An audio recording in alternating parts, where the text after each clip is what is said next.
రసాయన ఎరువులు ఎలా తయారయ్యారంటే మన రైతులు ఒకప్పుడు రసాయనిక ఎరువులు వాడపోయేది. ఇప్పుడు వ్యవసాయ విప్లవం అని 1964లో వచ్చింది. అప్పుడు అసలు యూరియా కూడా వాడకపోయేటోళ్ళు. ఇప్పుడు పోడు కల్టివేషన్ ఉంది, షిఫ్టింగ్ కల్టివేషన్ ట్రైబల్ చేస్తారు. వాళ్ళు ఏం చేస్తారు, రసాయనిక ఎరువులు వాడరు, ఏ ఎరువులు వాడు 10 సంవత్సరాలు ఇక్కడ కల్టివేషన్ చేస్తారు, మంచిగా పండుద్ది. ఇంకో దగ్గర పోయి ఈ భూమి పండట్లేదని ఇంకో ఏ ఎరువులు వాడరు, ఇంకో దగ్గర పోయి మళ్ళీ కల్టివేషన్ చేసుకుంటారు, మళ్ళీ అది 10-15 సంవత్సరాలు పండుద్ది. ఓకే.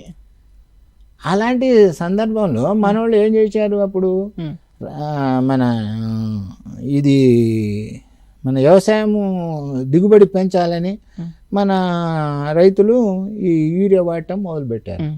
యూరియా అంటే వెజిటేటివ్ గ్రోత్ రావడానికి పనికి వస్తుంది, ఏదో అట్లా చూపించారు గవర్నమెంట్. కానీ దాన్ని ఇంకా కంప్లీట్ ఇప్పుడు ఎకరం పొలానికి 3 కట్టలు యూరియా వాడితే అసలు కట్టన్నరే వాడాలి, కానీ 3 కట్టలు వాడుతున్నారు.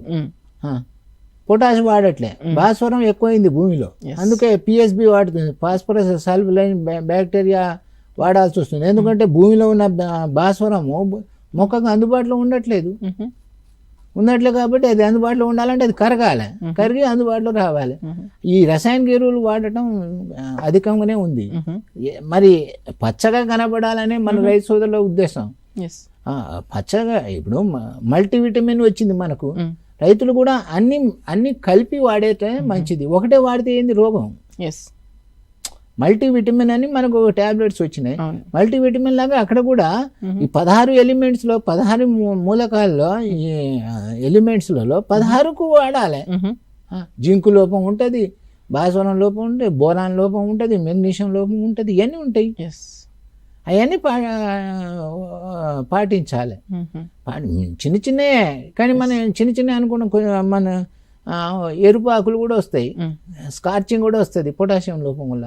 ఆ స్కార్చింగ్ కంట్రోల్ బోరాన్ వల్ల, ఆకులు ముడత పడుతుంది బోరాన్ వల్ల, ఇవన్నీ కంట్రోల్ చేయాలంటే బోరాన్ కూడా స్ప్రే చేయాలి. అందుకే మైక్రో న్యూట్రియంట్స్ స్ప్రే అంటారు, దాన్ని ఫార్ములా 4లో కూడా స్ప్రే చేస్తారు. మైక్రో న్యూట్రియంట్స్ అంటే 1 లీటర్ నీళ్ళకి 2 గ్రాములు zinc, magnesium sulphate, copper sulphate, ఇవన్నీ 1 గ్రాములు, బోరాక్స్ 1 గ్రాము, ఇవన్నీ కలిపేసి స్ప్రే 1 లీటర్ నీళ్ళలో కలిపి స్ప్రే చేయాలి. అప్పుడు నీకు లీచింగ్ ఉంటుంది కదా మనం వేసిన ఎరువులు భూమిలో. ఇది స్ప్రేయింగ్ అనేది తాత్కాలిక నివారణ మేడం. భూమిలో ఎరువులు వేయడం అనేది దీర్ఘకాలిక నివారణ, ఉపశమనమే స్ప్రేయింగ్. స్ప్రేయింగ్ అనేది ఉపశమనం, అంటే మరి అది వాడక తప్పదు కదా ఉపశమనం కోసం.